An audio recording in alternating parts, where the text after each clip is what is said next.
आज हम बनाएंगे आयरन, कैल्शियम, प्रोटीन और फाइबर से भरपूर एक बहुत ही टेस्टी और हेल्दी लड्डू की रेसिपी जो है भुने चने के लड्डू। इन्हें बनाना बहुत ही आसान है।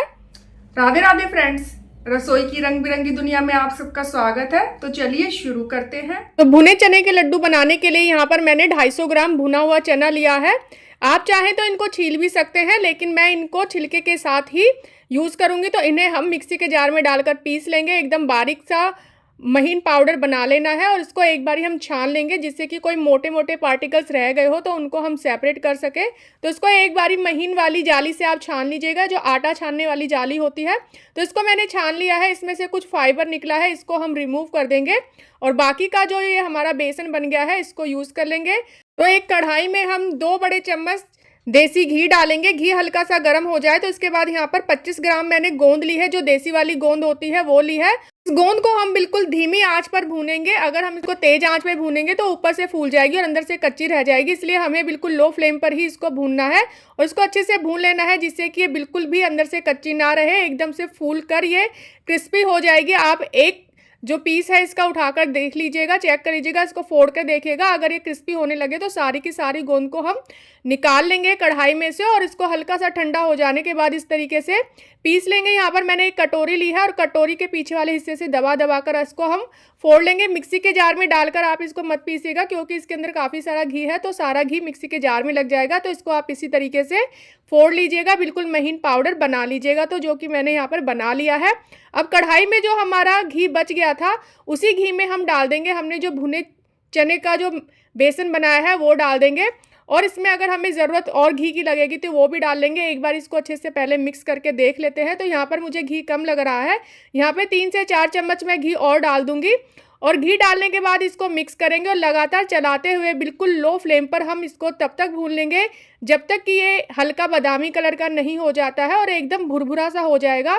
अभी ये बिल्कुल बेसन की तरह बिल्कुल महीन है, लेकिन जैसे जैसे भुन जाएगा तो एकदम दानेदार सा हो जाएगा। तो बस उसी कंसिस्टेंसी तक हमें इसको भून लेना है। तो यहाँ पे हमारा बेसन, भुने चने का जो बेसन बनाया था वो हमारा बिल्कुल भुनकर तैयार है, बादामी कलर का हो गया है। इसको एक परात में जिसमें हमने गोंद को पीसा था उसी में निकाल लेंगे। सारी चीज़ें हमें एक बड़े बर्तन में निकाल लेनी है ताकि ज़्यादा बर्तन हमारे गंदे ना हो।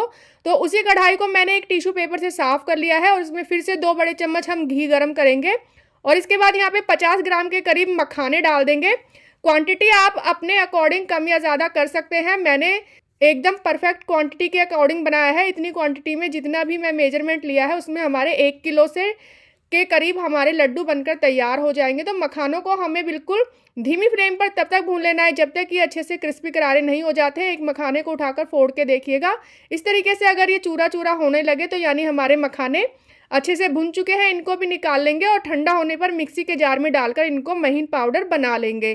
तो अब फिर से हम कढ़ाई में घी डालते हैं और अब हमें यहाँ पर कुछ नट्स भूनने हैं, यानी कि कुछ मेवा को भून लेना है। तो यहाँ पे 50 ग्राम काजू और 50 ग्राम ही मैंने बादाम लिए हैं। इनको बिल्कुल धीमी आंच पर लगातार चलाते हुए भून लेना है। बहुत ज़्यादा नहीं भूनेंगे, हल्का सा ही भून लेना है।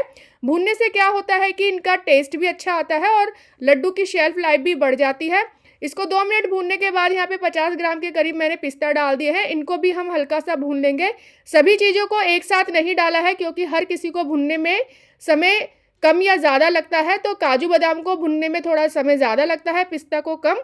साथ ही यहाँ पर हम 25 ग्राम के करीब मगज डाल देंगे और इसको तब तक भून लेंगे जब तक कि मगज हमारे हल्के हल्के से ना चटकने लगे, तब तक ही हमें इसको भूनना है। जैसे ही मगज डालने के बाद चटकने की आवाज़ आने लगे तो गैस की फ्लेम को ऑफ कर देंगे और इनको दूसरे बर्तन में निकाल लेंगे। और निकालने के बाद हम इनको ठंडा कर लेंगे और ठंडा करने के बाद इनको इमाम दस्ते में डालकर मोटा मोटा दरदरा सा हम पीस लेंगे। तो यहाँ पे सभी चीज़ों को मैंने मोटा मोटा ही पीस लिया है। सारी चीज़ें मैंने एक ही बर्तन में इकट्ठी कर ली थी। तो साथ ही यहाँ पर हम 25 ग्राम के करीब सूखा जो नारियल होता है उसको कद्दूकस कर लिया था, वो डाल दिया है। सभी चीज़ों को एक बारी अच्छे से मिक्स कर लेते हैं ताकि जब हम इसको गुड़ के अंदर या घी के अंदर डालें तो चीज़ें हमारी एक जगह इकट्ठी ना रहे। सभी चीज़ें अच्छे से पहले आप सूखी चीज़ों को अच्छे से मिक्स कर लीजिएगा ताकि आपस में चीज़ें मिक्स हो जाएं, एक जगह इकट्ठी ना रहे। क्योंकि गोंद जो है हमारा ठंडा हो चुका है तो उसको अच्छे से हमें मिक्स कर लेना है।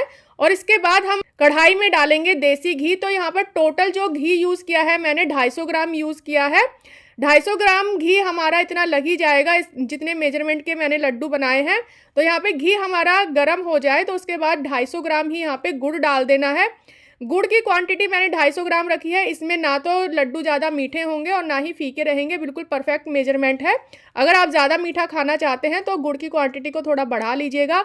गुड़ डालने के बाद हम गैस की फ्लेम को बिल्कुल लो रखेंगे और गर्म घी में ही गुड़ को हम पिघला लेंगे। हमें गुड़ को ज़्यादा पकाना नहीं है। अगर हम गुड़ को बहुत ज़्यादा घी में पकाएंगे तो फिर लड्डू हमारे टाइट बन जाएंगे, इसलिए हमें बस गुड़ को पिघलने तक ही पकाना है। इसको बस हमारा गुड़ पिघल चुका है। तो अब जो हमने मिक्सचर तैयार किया था उसमें इस गुड़ को और घी के घोल को दोनों को डाल देंगे, और अगर हमें बाद में ज़रूरत लगेगी तो आप और भी घी डाल सकते हैं। यहाँ पर मैंने सारा का सारा डाल दिया है, और जो कढ़ाई में अच्छे से गुड़ जो लगा हुआ है उसको अच्छे से हटा लीजिएगा, और उसके बाद हम सभी चीज़ों को अच्छे से मिक्स कर लेंगे। घी और गुड़ बहुत ज़्यादा गर्म है तो पहले हम चम्मच से मिक्स करेंगे, और हल्का सा ठंडा हो जाए तो उसके बाद आप इसे हाथ से मिक्स करिएगा, क्योंकि चम्मच से अच्छे से मिक्स नहीं हो पाएगा। और हाथों से हम अच्छे से मसल कर अगर इसको मिक्स करेंगे तो लड्डू हमारे बहुत ज़्यादा टेस्टी बनेंगे। इसको आप अच्छे से 5 मिनट के लिए लगातार मसल कर मिक्स कीजिएगा।